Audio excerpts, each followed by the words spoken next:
Hello everyone, welcome back to the Den. My name is Steve. Today, we're going to be talking about the finale of Loki. So, this latest episode, episode 6, fundamentally changed everything that we thought we knew about the MCU. With the timeline splitting, we're left with several thousand more questions than we had answered by this show's finale. The visual representation that we had in the show showed the timeline splitting at several thousand different intervals all simultaneously. But we're left wondering, what happens to the MCU as we know it? What happens to the characters that we've spent decades getting to know and love?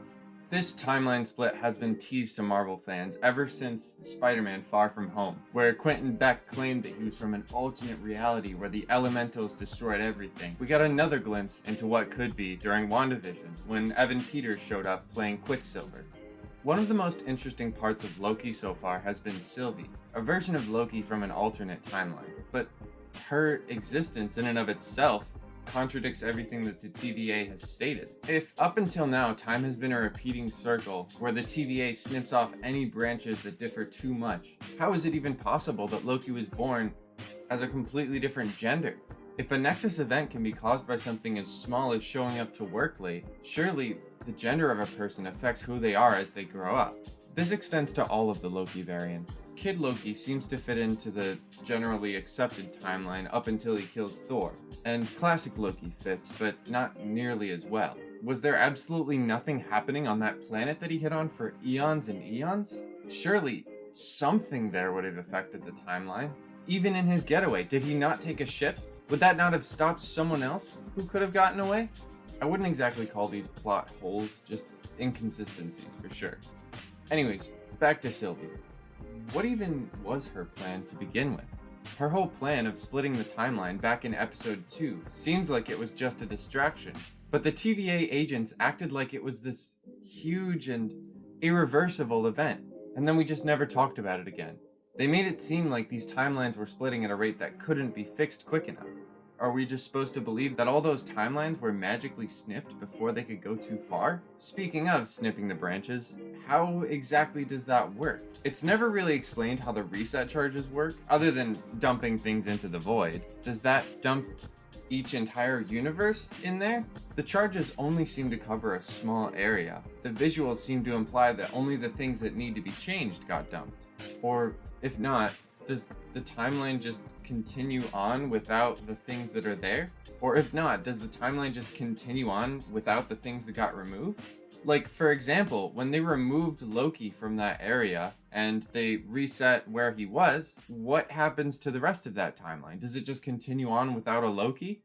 That surely affects the sacred timeline far more than anything that he would have done. It just seems like the reset charges cause more problems than they seem to fix. The last episode is where some of the biggest questions arise. He Who Remains states that if Sylvie kills him, he'll just end up back in the same spot.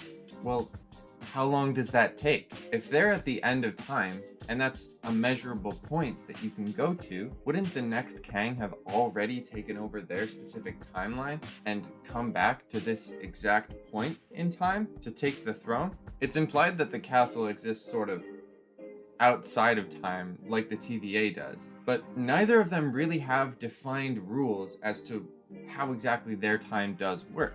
Like, even Mobius makes some reference to a few incidents in the last couple weeks in the first episode, despite saying that time works differently, and so weeks wouldn't even be a thing there.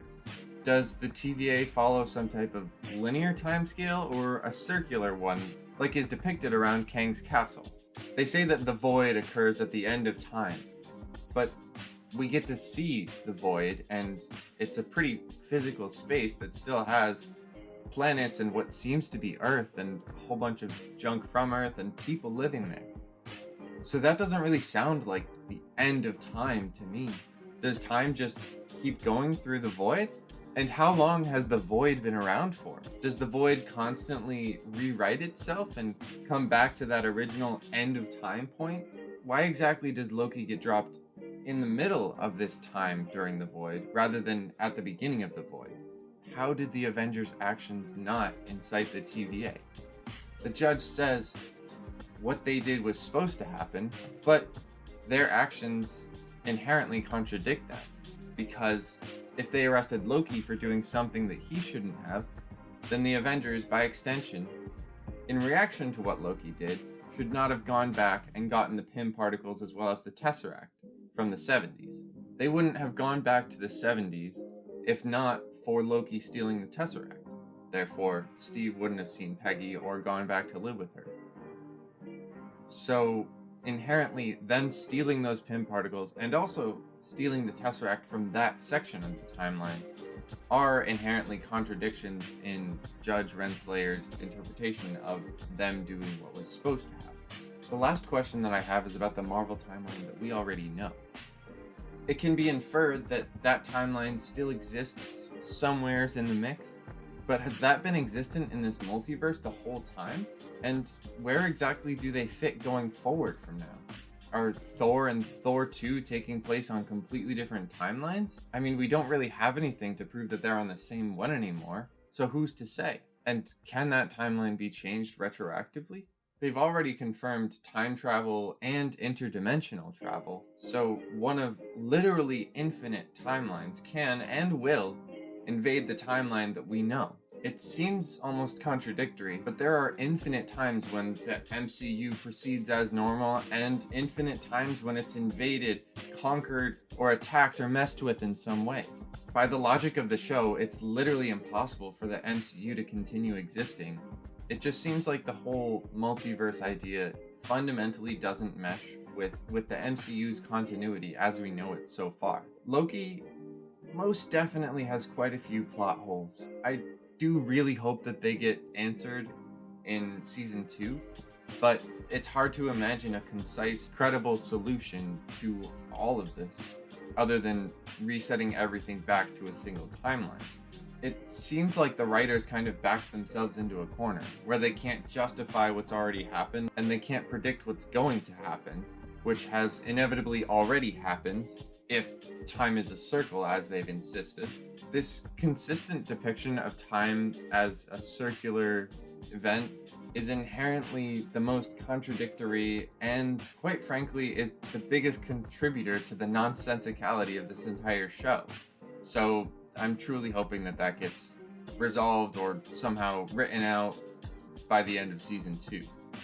Well, those are my thoughts on Loki season 1. Are there any plot holes that I missed, or anything that you could disprove? Let me know down in the comments. Thanks.